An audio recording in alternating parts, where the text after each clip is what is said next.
m'appelle Élodie, et ce soir, j'ai été engagée pour garder un bébé dans une maison de banlieue, loin de l'agitation de la ville.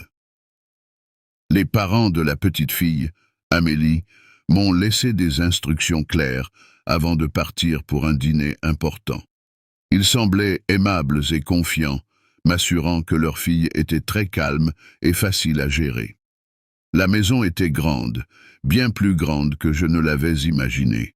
Les murs étaient décorés de photos de famille et de peintures anciennes, ce qui donnait à l'endroit une certaine chaleur, mais aussi une étrange sensation de solennité. Après avoir mis Amélie au lit, je suis descendu au salon. Il n'y avait que 21 heures, mais l'obscurité à l'extérieur semblait plus épaisse que d'habitude, comme si elle enveloppait la maison d'une manière étouffante. Je me suis installé sur le canapé avec un livre, essayant de me détendre, mais une étrange tension flottait dans l'air. Les aiguilles de l'horloge semblaient bouger plus lentement que d'habitude, comme si le temps lui-même hésitait à avancer dans cette maison. C'était censé être une nuit tranquille, une de ces nuits où rien d'extraordinaire ne se passe. Mais au fond de moi, je sentais que quelque chose n'allait pas. Alors que je lisais tranquillement dans le salon, j'ai soudain entendu un bruit étrange venant de l'étage supérieur. C'était léger au début, comme un craquement ou un froissement, presque imperceptible. Je me suis dit que c'était probablement la maison qui travaillait, ces vieux murs qui craquent sous l'effet du temps. Mais, alors que je m'efforçais de me concentrer sur mon livre, le bruit s'est fait entendre à nouveau, plus fort cette fois-ci, comme si quelque chose se déplaçait lentement sur le sol du couloir. Mon cœur a commencé à battre un peu plus vite.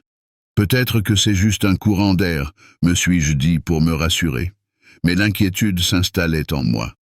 Je me suis levé, laissant mon livre sur le canapé, et j'ai pris une profonde inspiration avant de monter les escaliers. Chaque pas semblait résonner dans le silence oppressant de la maison, et plus je m'approchais de la chambre d'Amélie, plus l'atmosphère devenait lourde, comme si l'air autour de moi se densifiait. Je suis arrivé devant la porte de la chambre du bébé, hésitante, une main posée sur la poignée. Le bruit avait cessé, mais un étrange malaise continuait de me hanter. Je me suis demandé si je n'étais pas simplement en train de me faire des idées, mais quelque chose me poussait à vérifier, à m'assurer qu'Amélie allait bien. C'est alors que j'ai tourné la poignée. Quand j'ai essayé de tourner la poignée de la porte, mon cœur a raté un battement. La porte était verrouillée. C'était impossible. Je savais que je n'avais pas fermé cette porte à clé.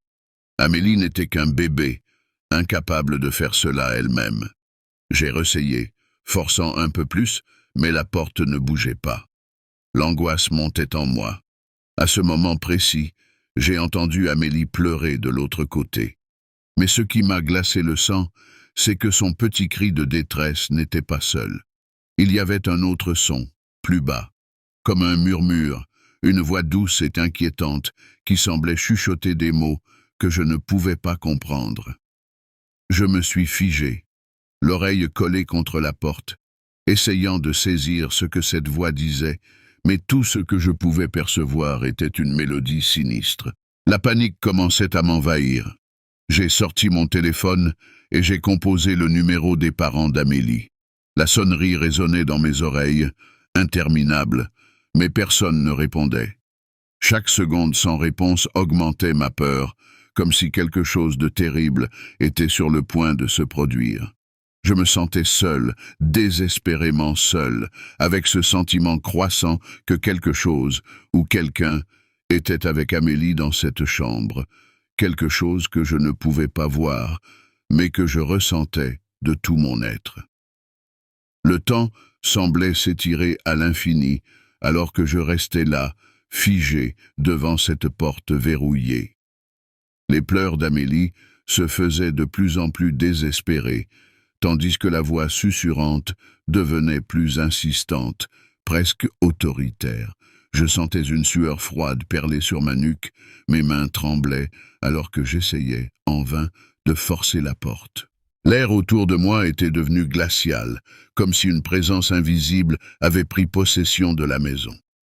Je pouvais presque sentir des yeux invisibles posés sur moi, comme si quelqu'un m'observait de l'intérieur du mur ou juste derrière la porte. Mon esprit me jouait-il des tours? Non, il y avait définitivement quelque chose ici, quelque chose de malveillant. J'ai crié le nom d'Amélie, espérant que ma voix la calmerait, mais le seul retour que j'ai eu fut un silence soudain et total. Les pleurs avaient cessé brusquement, tout comme les murmures. Ce silence était encore plus terrifiant que le bruit, car il portait en lui une menace latente, une anticipation d'horreur que je ne pouvais pas supporter. J'ai ressenti une onde de panique me traverser, mais aussi une détermination féroce à entrer dans cette chambre. J'ai attrapé un objet lourd sur une étagère proche, prête à l'utiliser pour enfoncer la porte. Je ne pouvais pas laisser cette chose, quelle qu'elle soit, atteindre Amélie. Mais à l'instant où j'allais frapper, un bruit sourd est venu de l'intérieur de la chambre, comme si quelque chose ou quelqu'un frappait contre la porte, réclamant de sortir. Après ce bruit sourd, un silence étouffant a envahi l'espace.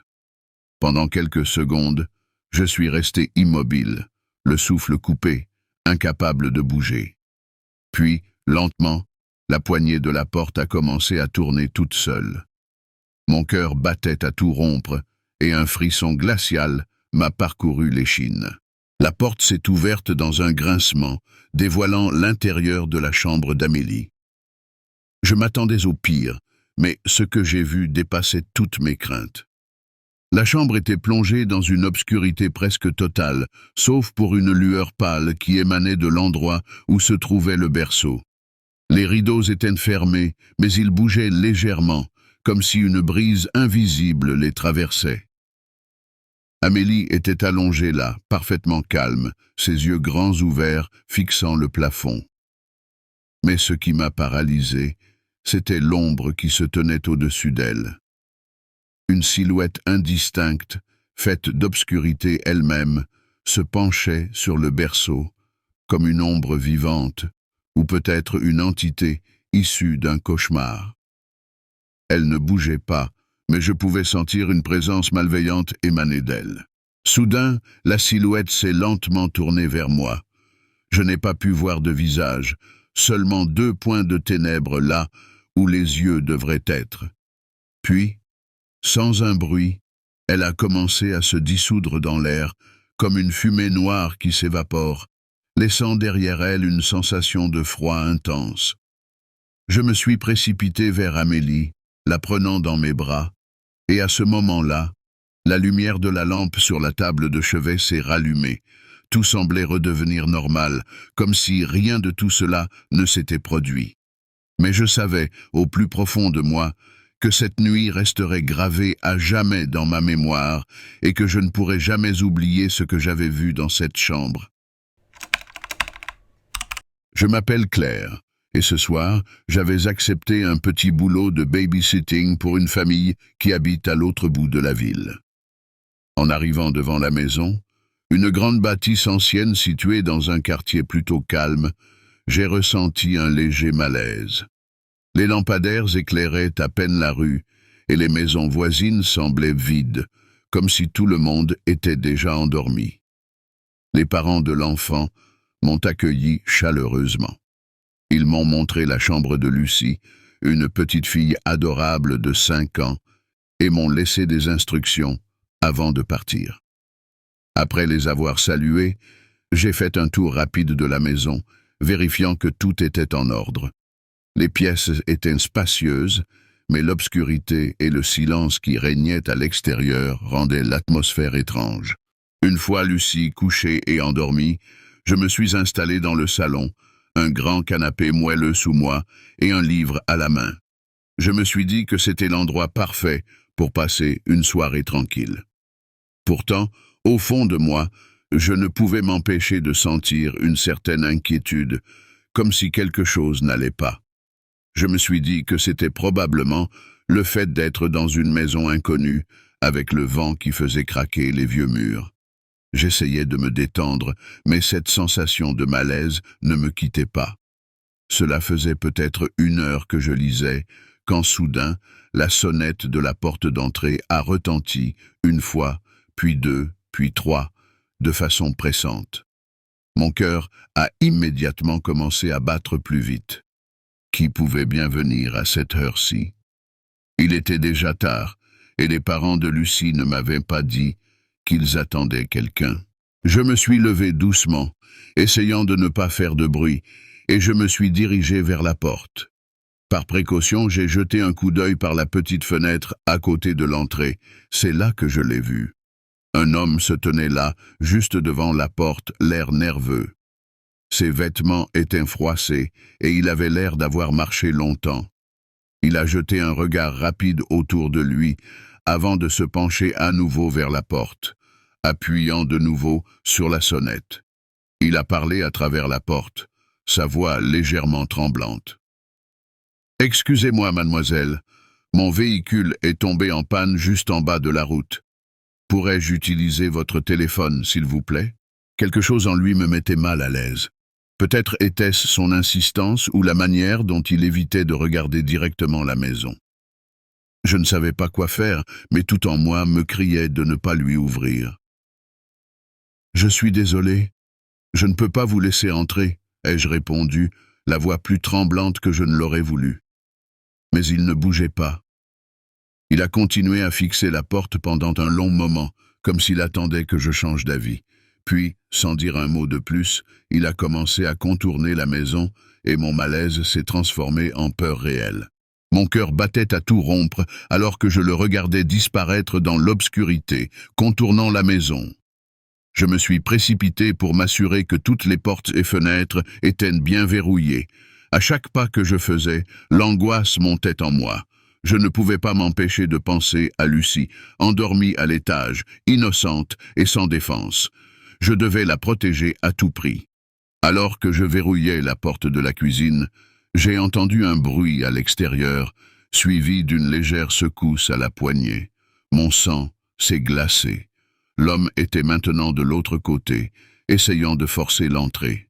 « Non, c'est impossible », ai-je murmuré pour moi-même, mes mains tremblant alors que je m'éloignais de la porte.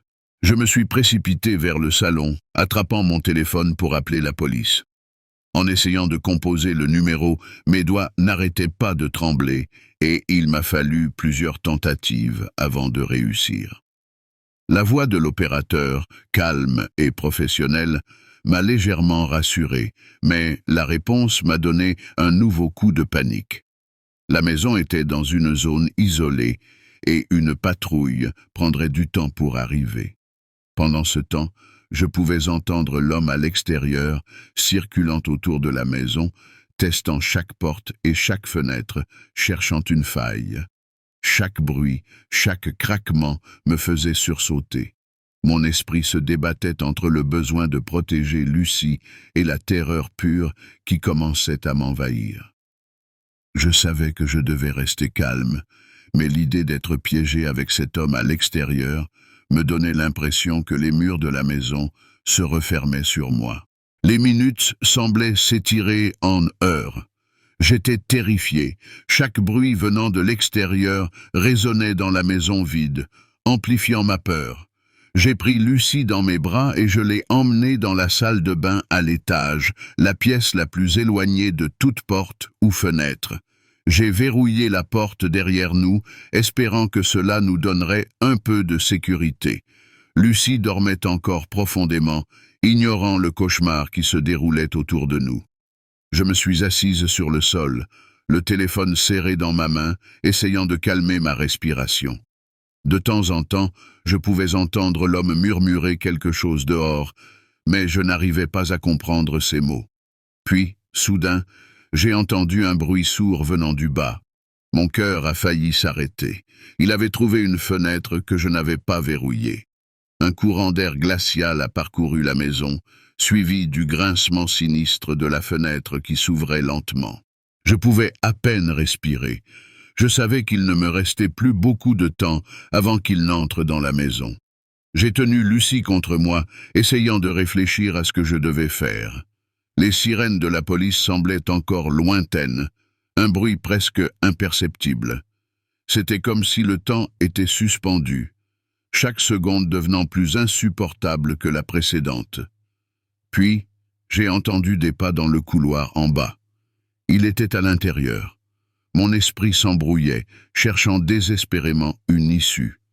Je me suis levé doucement, essayant de ne pas faire de bruit, et j'ai regardé autour de moi, cherchant une arme, n'importe quoi pour me défendre. C'était une bataille silencieuse entre lui et moi, une bataille de nerfs. Je savais que je ne devais pas craquer, que je devais tenir bon jusqu'à ce que l'aide arrive, mais la peur me rongeait de l'intérieur. Les pas se rapprochaient de l'escalier, chacun résonnant comme un coup de marteau dans mon esprit.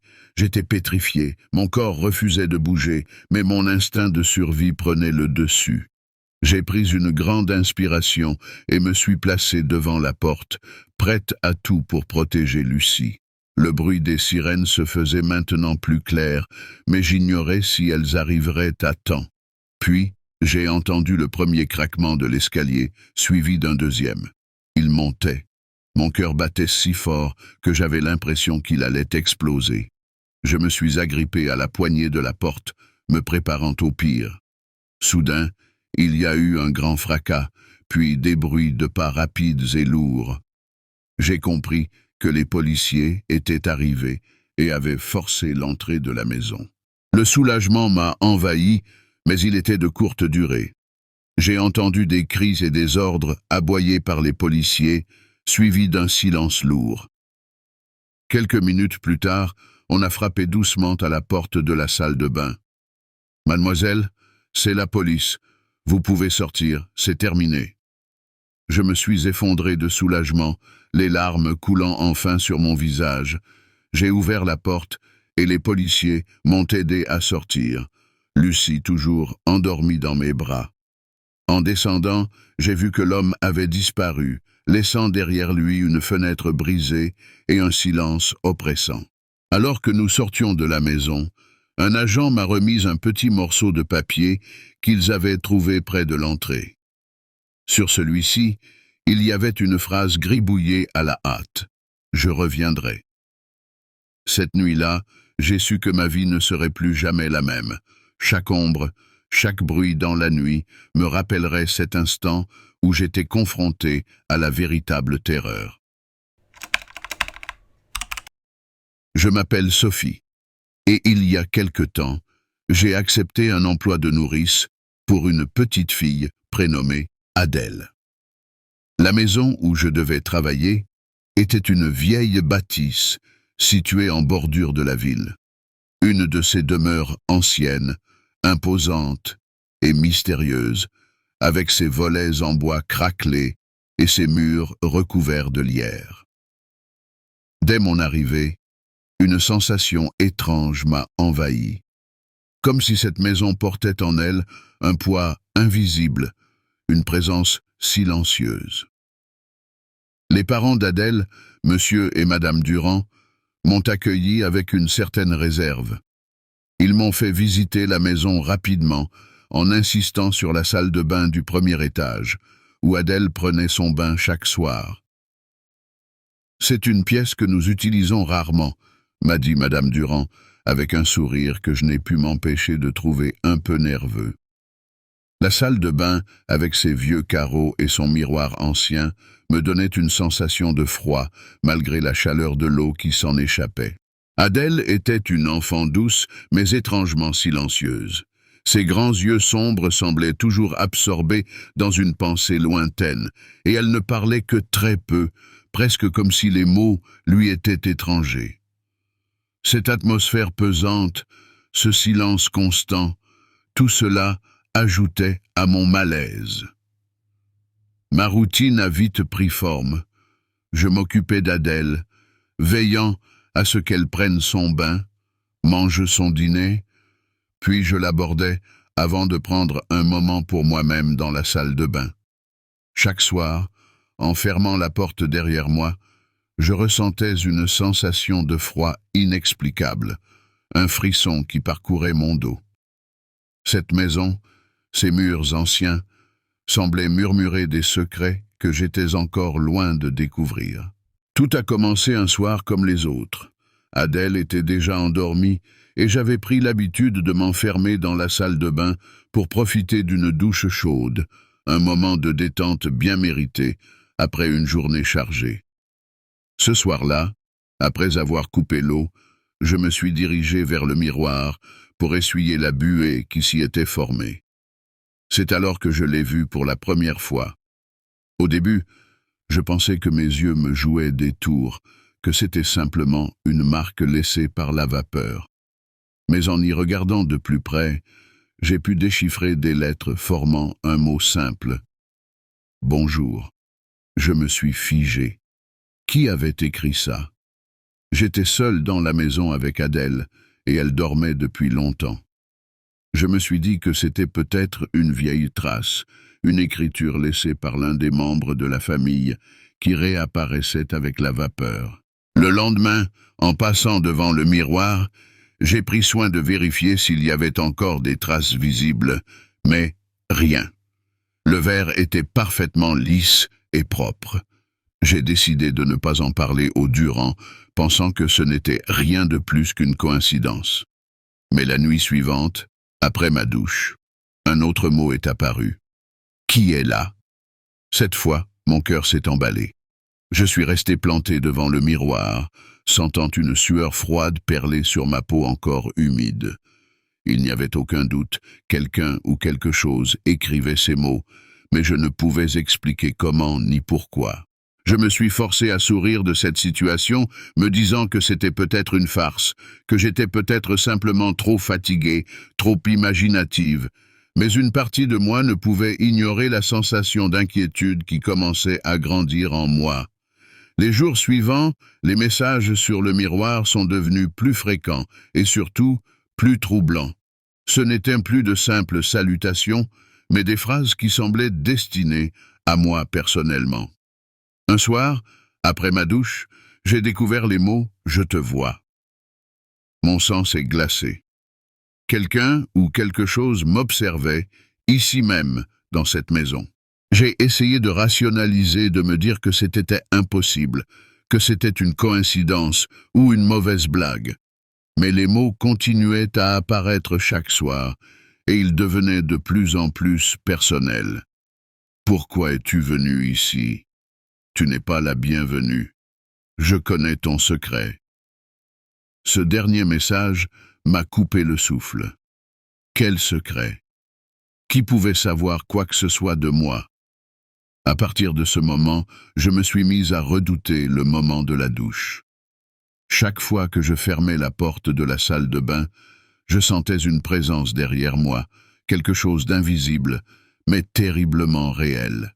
Et chaque soir, un nouveau message apparaissait, toujours plus effrayant que le précédent. J'avais l'impression de sombrer peu à peu dans la paranoïa. Je me sentais épié, surveillé en permanence. Je n'en ai parlé à personne, de peur qu'on me prenne pour une folle. Mais je savais au fond de moi que quelque chose d'inexplicable était en train de se produire. Je n'arrivais plus à dormir correctement. Chaque bruit, chaque grincement dans la vieille maison me faisait sursauter. J'avais l'impression que les murs eux-mêmes retenaient leur souffle, attendant que quelque chose se produise. L'idée de partir me traversait l'esprit, mais une force inconnue, une curiosité morbide me poussait à rester, à découvrir ce qui se cachait derrière ces messages mystérieux. Pourtant, chaque soir, en regardant ce miroir embué, j'avais de plus en plus de mal à contenir la peur qui me rongeait. Je ne pouvais plus ignorer ce qui se passait. Déterminé à comprendre, j'ai commencé à fouiller dans l'histoire de la maison, espérant trouver une explication rationnelle à ces messages. J'ai interrogé les voisins, consulté les archives locales, et c'est ainsi que j'ai découvert qu'un ancien occupant, un homme du nom de Jacques, avait disparu de manière mystérieuse il y a plusieurs décennies. Ce Jacques était obsédé par les miroirs, croyant qu'ils étaient des portails vers un autre monde. Certains disaient même qu'il parlait au miroir, comme s'il y voyait quelqu'un d'autre. Cette révélation m'a profondément troublé. Était-ce lui qui essayait de communiquer à travers le miroir? Ou étais-je simplement en train de perdre la tête?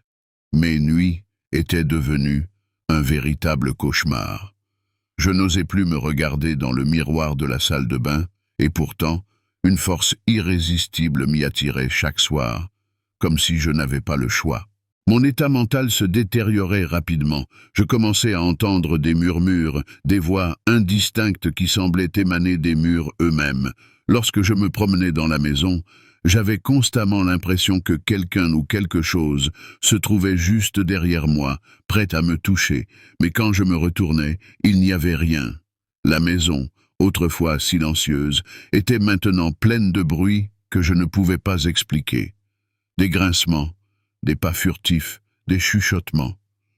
Je ne pouvais plus dormir, tourmenté par des cauchemars où je me voyais piégé dans le miroir, incapable de m'en échapper. Chaque nuit, je repassais en boucle dans ma tête les derniers messages. Les mots « il revient bientôt » me hantaient. Qui était-il? Et pourquoi revenait-il? Je sentais ma santé mentale se désintégrer.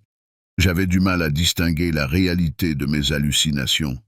Était-ce simplement mon imagination? Ou étais-je vraiment en train de basculer dans la folie? La situation était devenue insoutenable. Chaque fois que je me retrouvais seul dans cette maison, j'avais l'impression d'étouffer sous le poids d'une présence invisible. Je savais que quelque chose allait se produire, que le point de non-retour était proche. Ce soir-là, déterminé à en finir, je suis entré dans la salle de bain, tremblante, mais résolue à affronter ce qui m'attendait. J'ai allumé l'eau chaude et attendu que la vapeur recouvre le miroir. Le silence dans la maison était presque palpable. Puis, peu à peu, les mots ont commencé à apparaître. Il est ici. Mon cœur s'est arrêté. Une terreur glaciale m'a envahi. Avant que je puisse réagir, les lumières ont commencé à clignoter, puis se sont éteintes, me plongeant dans une obscurité totale. Je pouvais entendre ma propre respiration, rapide et désordonnée, résonner dans la pièce.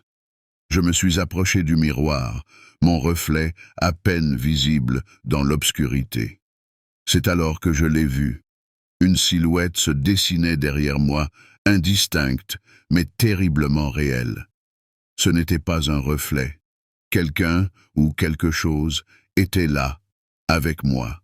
Pétrifié par la peur, je me suis retourné brusquement, mais il n'y avait rien. La pièce était vide.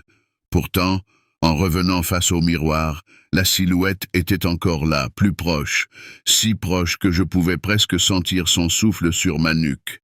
Mon esprit vacillait entre la réalité et la folie. Était-ce une hallucination? Était-ce Jacques ou quelque chose de bien pire? Dans un dernier élan de panique, j'ai quitté la salle de bain en courant, mais la porte ne s'ouvrait pas. Je me sentais piégé, comme si la maison elle-même refusait de me laisser partir. Le miroir semblait m'appeler, un murmure persistant dans ma tête. « Reste avec moi ». Je n'ai plus aucun souvenir précis de ce qui s'est passé ensuite. Tout ce que je sais, c'est que lorsque les parents d'Adèle sont revenus le lendemain matin, ils m'ont trouvé dans un état second, recroquevillé dans un coin de la salle de bain, les yeux fixés sur le miroir brisé. Les fragments éparpillés renvoyaient des reflets déformés de mon visage, mais dans chaque morceau, il y avait autre chose, une ombre qui n'était pas la mienne. Ils m'ont emmené d'urgence, et depuis, je suis incapable de retourner dans cette maison. Mais le plus effrayant, c'est que même maintenant, chaque fois que je me regarde dans un miroir, j'ai peur de voir cette silhouette derrière moi. Elle est toujours là, quelque part, attendant le bon moment pour revenir. Je m'appelle Marie-Claire, et ce soir, je garde le petit Olivier pour la famille Trudeau. J'ai 20 ans, et c'est loin d'être la première fois que je m'occupe de lui. Les Trudeau sont des gens adorables, et leur maison, bien que grande et un peu éloignée, m'a toujours semblé accueillante. Elle est située en banlieue de Québec, dans un quartier tranquille, où les maisons sont entourées de jardins bien entretenus. La soirée commence comme toutes les autres. Après avoir donné son bain à Olivier, je le mets au lit dans sa chambre à l'étage. Il s'endort rapidement, bercé par les douces lumières de la veilleuse. Une fois assuré qu'il dort paisiblement, je descends au salon.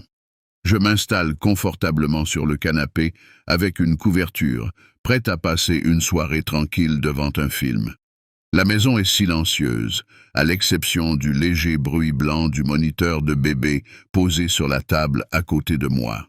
Tout est calme, presque trop calme, mais je ne m'en inquiète pas. Après tout, je suis habitué à ces soirées de babysitting tranquille. Alors que je me détends sur le canapé, je jette un coup d'œil au moniteur de bébé. Au début, tout semble normal. Olivier dort paisiblement, enroulé dans ses couvertures. Mais soudain, mon cœur s'arrête une fraction de seconde. Une ombre passe brièvement dans un coin de l'écran. Je cligne des yeux, me disant que Jai peut être mal vu. La caméra n'est pas toujours parfaitement nette, et parfois la lumière joue des tours. Pourtant, une étrange sensation d'inquiétude commence à s'installer en moi. Je regarde de plus près, mais tout semble redevenu normal. Olivier est toujours endormi, et il n'y a rien d'anormal dans la pièce. Mais je ne peux pas m'empêcher de me sentir mal à l'aise. Je décide de monter à l'étage pour vérifier, juste pour être sûr. En arrivant dans la chambre, je trouve Olivier endormi comme je l'avais laissé, sans aucun signe de trouble. Je fais le tour de la pièce, vérifiant chaque coin, chaque recoin. Rien. Pas de trace de quelqu'un d'autre, pas de bruit suspect. Je souffle un soupir de soulagement et me persuade que ce n'était probablement qu'un reflet ou un problème technique avec la caméra. Cependant, la sensation persistante d'être observé ne me quitte pas. En redescendant au salon, quelque chose me frappe immédiatement. La couverture que j'avais laissée soigneusement pliée sur le canapé est maintenant jetée sur le sol. Je m'arrête, le cœur battant plus vite. Je me souviens parfaitement l'avoir posée correctement avant de monter. Je regarde autour de moi, cherchant une explication. Peut-être que je l'ai déplacée sans m'en rendre compte. Mais alors que je continue d'observer la pièce, je remarque d'autres détails étranges. La chaise près de la table à manger est légèrement tirée en arrière, comme si quelqu'un s'était levé récemment.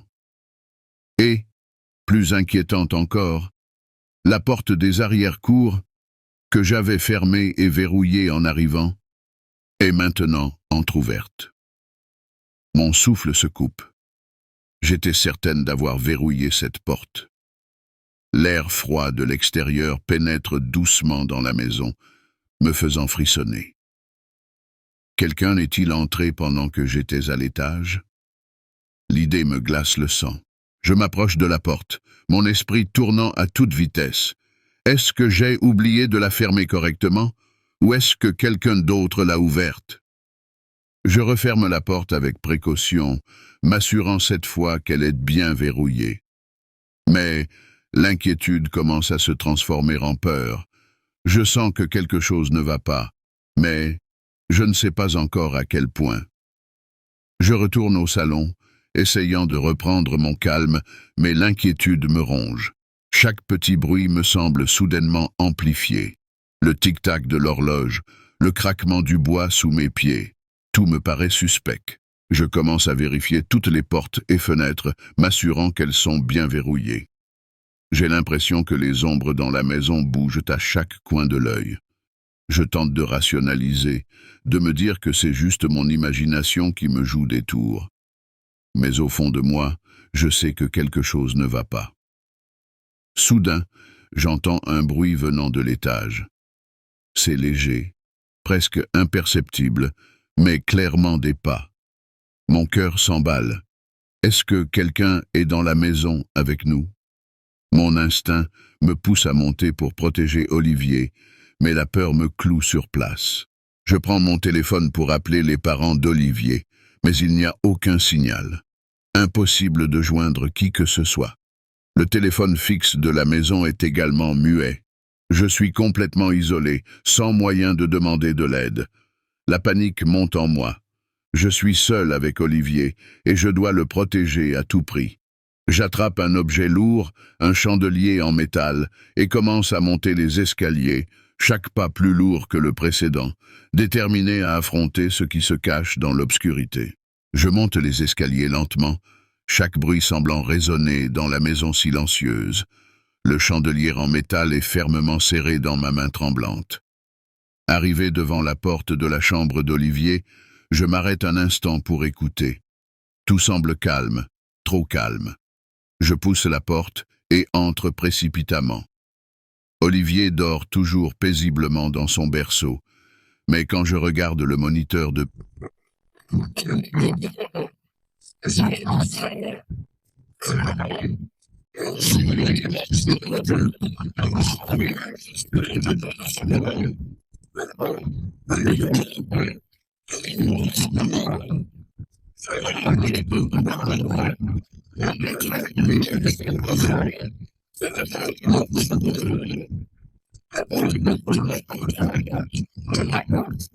surgissent à tout moment. Mais rien ne se passe. Les minutes passent, puis des heures, ou du moins, il me semble. Chaque craquement de la maison me fait sursauter. Finalement, j'entends le bruit d'une voiture se garer dans l'allée. Les parents d'Olivier sont enfin rentrés. Lorsqu'ils entrent dans la maison, ils me trouvent en état de choc, agrippant encore le chandelier, Olivier dans mes bras. J'essaie de leur expliquer ce qui s'est passé, mais ils ont du mal à me croire. Pour eux, il ne s'agit que de l'imagination d'une jeune fille effrayée. Ils inspectent rapidement la maison et ne trouvent rien d'anormal. Le lendemain matin, cependant, alors que je m'apprête à partir, Madame Trudeau me rappelle, la voix tremblante. Elle a découvert des traces de pas dans la neige fraîche, tout autour de la maison, menant jusqu'à la porte arrière que j'avais trouvée entr'ouverte. Ils ne m'ont rien dit de plus, mais je sais qu'eux aussi ont ressenti ce frisson glacé. Quelqu'un ou quelque chose était là cette nuit-là, et je ne suis pas prête de l'oublier. Je m'appelle Camille, et ce soir, j'ai été engagée pour garder 2 adorables enfants dans une maison qui se trouve à la périphérie d'un petit village. Les parents, monsieur et madame Lefebvre, m'ont accueilli chaleureusement avant de partir pour leur soirée. Ils m'ont donné des instructions très précises. Ne jamais ouvrir la porte à quiconque, Camille, quoi qu'il arrive. Les enfants doivent rester en sécurité. La maison est grande, ancienne, avec des poutres en bois qui craquent sous le poids des années. Mais elle a un charme certain, une sorte d'élégance vieillissante qui rappelle des temps révolus. Les enfants, Émilie, âgée de 6 ans, et Louis, qui en a 4, sont déjà couchés. Je les ai bordés dans leur lit, les petits visages innocents profondément endormis, et je me suis assuré que les volets étaient bien fermés. La nuit est tombée rapidement, enveloppant la maison dans une obscurité épaisse. Je me suis installé dans le salon, un vieux livre à la main, essayant de me détendre. Mais une étrange sensation persistait, une sorte de pressentiment que je ne pouvais pas ignorer.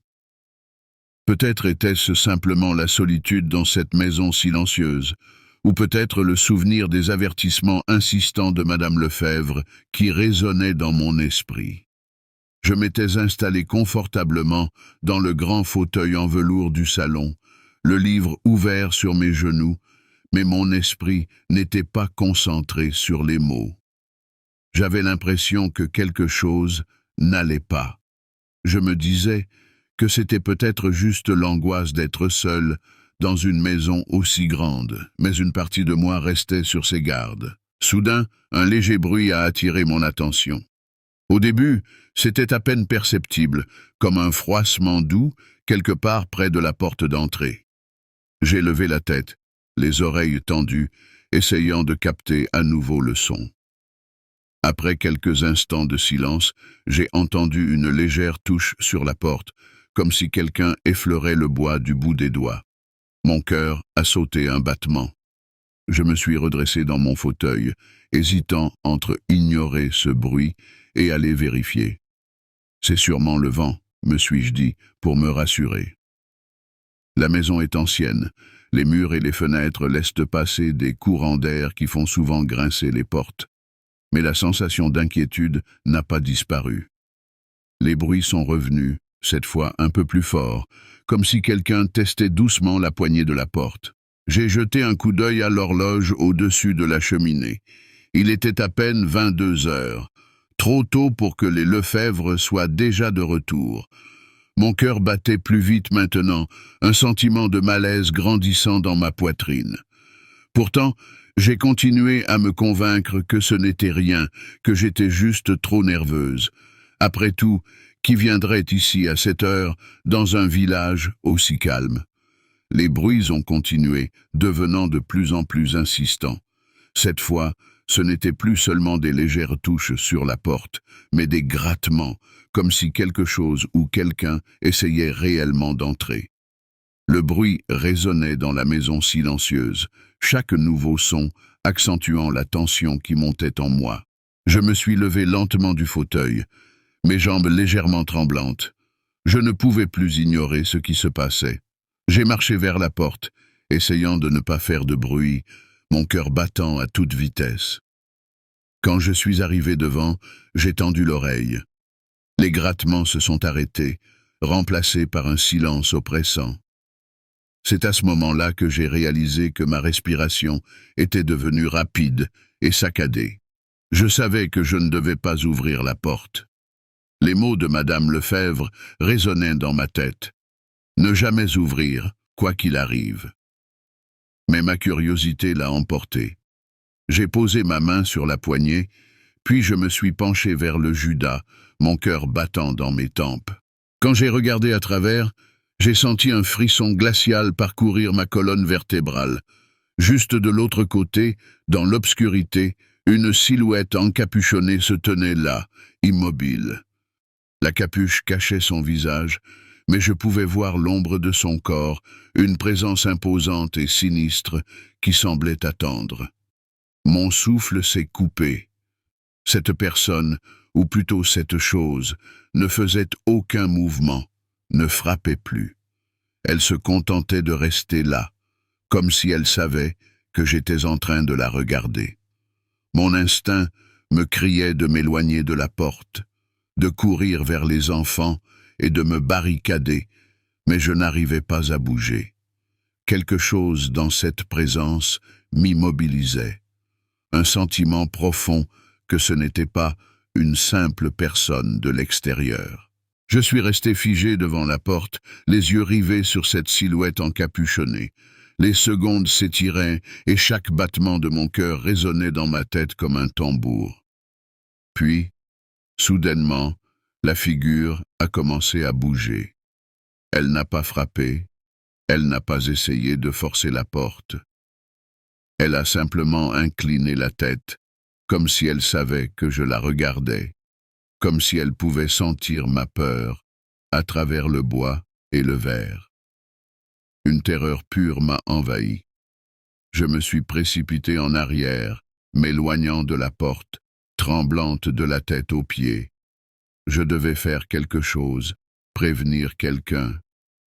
J'ai attrapé mon téléphone, mes mains tremblant tellement que j'avais du mal à composer le numéro des Lefebvre. Mais, quand j'ai porté l'appareil à mon oreille, tout ce que j'ai entendu, c'était du silence. Aucun signal, pas de tonalité, rien. Le téléphone ne fonctionnait pas. L'angoisse montait en moi comme une marée, me submergeant. J'ai essayé de composer le numéro de la police, mais la ligne était également coupée. J'étais complètement isolé, seul avec cette présence sinistre derrière la porte. C'est alors que j'ai entendu un murmure, faible, indistincte, mais suffisamment clair pour que je sache qu'il venait de l'autre côté de la porte. La silhouette murmurait quelque chose, mais je ne pouvais pas comprendre les mots. C'était comme un chant, une litanie étrange et hypnotique qui me glaçait le sang. Ce n'était pas humain, ce n'était pas naturel. Tout mon être me disait de fuir, de prendre les enfants et de me barricader quelque part. Mais mes jambes refusaient de bouger, paralysées par la peur. Je savais, au plus profond de moi, que cette chose n'était pas là par hasard. Elle avait un but, et ce but me concernait directement. Rassemblant tout mon courage, j'ai enfin réussi à me détourner de la porte. Je devais m'assurer que les enfants étaient en sécurité. Je me suis précipité vers les escaliers, mon cœur battant à toute allure, sentant presque les pas lourds de la silhouette derrière moi, bien que je n'ai rien entendu. J'ai gravi les marches deux par deux, priant pour que ce que je ressentais n'était que le fruit de mon imagination. Quand je suis arrivé devant la chambre de Louis, j'ai senti un froid glacial envahir le couloir. Mes mains tremblaient alors que j'ouvrais doucement la porte. Le lit était vide. Les couvertures, parfaitement pliées, étaient intactes, comme si personne n'y avait dormi cette nuit-là. Mon souffle s'est accéléré, la panique s'emparant de moi. Où était-il? J'ai couru vers la chambre d'Émilie. Même scène, le lit vide, les draps soigneusement placés, mais aucun signe de la petite fille. C'était comme si les enfants n'avaient jamais été là, comme si tout cela n'avait été qu'un rêve. Mais alors, un faible bruit m'a fait tourner la tête. Venant du fond du couloir, un murmure indistinct suivi d'un léger frottement. Mon sang s'est glacé. J'ai avancé, lentement, chaque pas plus difficile que le précédent, jusqu'à ce que j'atteigne la porte du grenier, qui était entrebâillée. Je ne me souvenais pas l'avoir ouverte. Les murmures se faisaient plus clairs maintenant, provenant de l'intérieur. J'ai poussé la porte du grenier, ma main tremblant sur la poignée. L'escalier en bois grinçait sous mes pieds, alors que je montais, chaque pas résonnant comme un coup de marteau dans le silence oppressant. Quand j'ai atteint le sommet, le murmure s'est arrêté net. Devant moi, les deux enfants se tenaient debout, dos à moi, leurs petites silhouettes figées dans l'obscurité. Et là, juste derrière eux, la silhouette encapuchonnée se tenait, silencieuse, comme si elle avait toujours été là. Ses yeux, rouges comme des braises, brillaient dans l'ombre. Avant que je puisse réagir, les enfants ont lentement tourné la tête vers moi, leurs yeux vides, sans vie. Un sourire étrange étirait leurs lèvres. Le monde autour de moi a commencé à tourner. La dernière chose dont je me souviens, c'est ce murmure revenu, plus fort, s'enroulant autour de mon esprit, m'aspirant dans un abîme sans fin. Je n'ai jamais su ce qui s'est réellement passé cette nuit-là. Tout ce que je sais, c'est que je me suis réveillé seul, au pied du lit, les enfants disparus, la maison silencieuse, comme si rien ne s'était jamais produit. Mais ce murmure résonne encore dans ma tête, me rappelant que ce cauchemar n'est peut-être pas terminé. Si vous avez aimé l'histoire, abonnez-vous à la chaîne et activez les notifications pour recevoir plus d'histoires comme celle-ci. Et si vous avez un témoignage ou une expérience macabre que vous avez vécue, laissez-le dans les commentaires. Qui sait, votre histoire pourrait bien être dans la prochaine vidéo.